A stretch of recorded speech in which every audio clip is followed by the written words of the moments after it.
Hey, what's up guys? It's Woodie Landeros. I currently have over 50 chickens, and some people might title that as a problem, but I'm gonna share with you why I title it as my solution.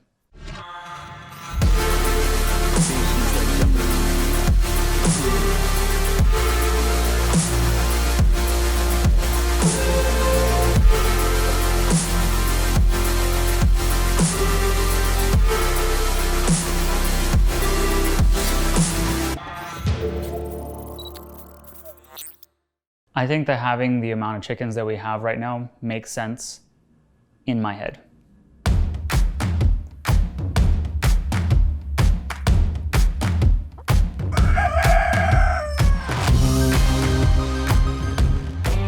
Tommy, give me an egg.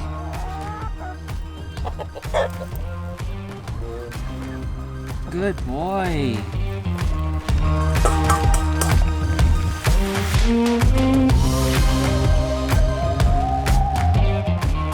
I don't know if it's the little artist in me or if it's like the little business person in me that like makes the decision to like do more of whatever I'm doing in life. But I feel like the curiosity of trying to make sense of something was really like what led us to having more and more. Becca bought me this because it has like 3 different sections in here, so I can separate pretty much like all of like the eating eggs and then like the hatching eggs and then the quail eggs. Alright. Okay, girl.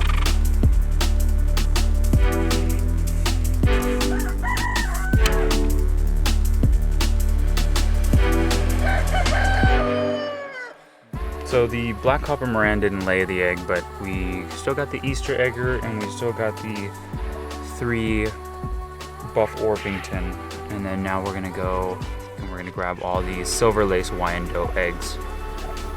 I'm not even trying. Hey, dude. I'm going for another egg. What comes at me?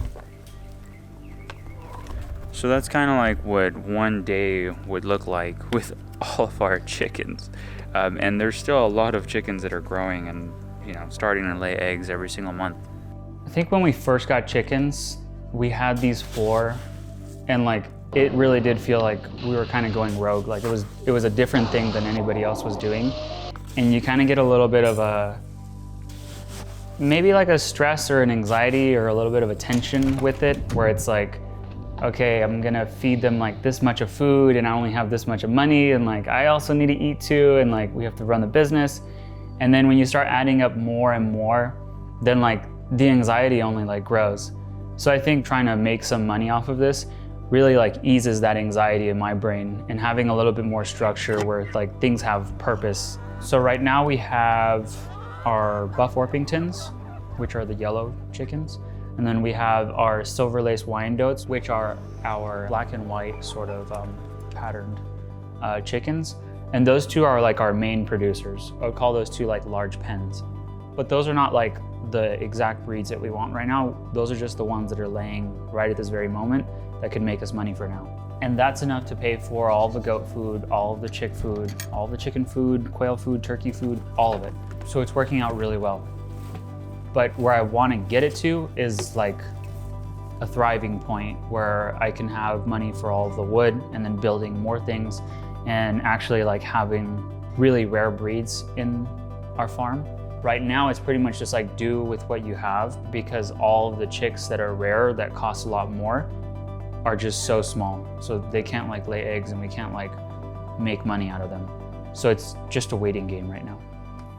Shout out to my brother Diego that helped me build this coop. This is actually where we keep all the young ones. There's 4 different sections in here. 1, 2, 1, 2. And this is kind of where we keep all of the little guys.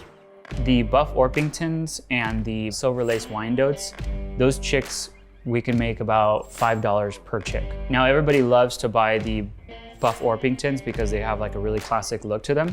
So I want to keep that in our like phase 2 of breeding pens and get rid of the Silver Lace Wyandottes because not many people really ask for them.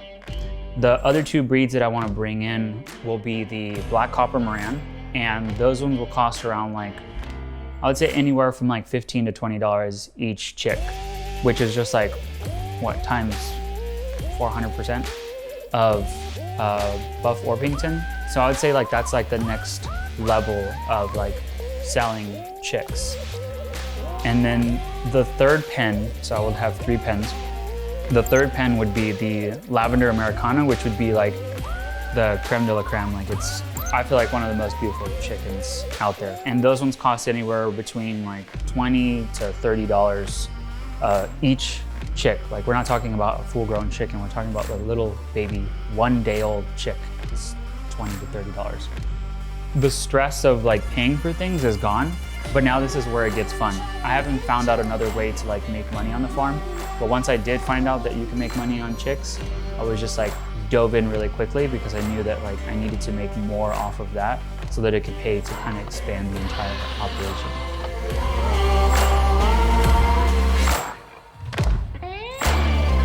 I would say a key takeaway to this video would be like, something doesn't have to make sense right in this very moment. If you're interested in it, like just go for it and then it'll make sense later on.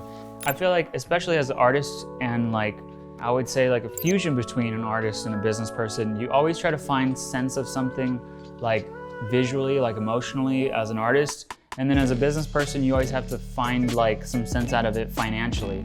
So fusing both of them, I'm always like, how does this work? What's going on? Like, why does this make sense?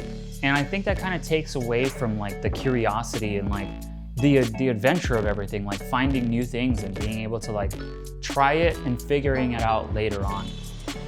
As long as you're curious and you go towards the things that you love to do, things will start making sense later on. Now, this might not even be like the final end-all plan. It might turn out to be something completely different, or maybe I might not like it, and it's okay to change things as well. But the main thing is that like start somewhere and start before you're ready. Thank you guys so much for watching this video. Please subscribe, like, comment, turn on that notification bell, and really, I just want to say it again, subscribe, because we're going to be posting videos every single week.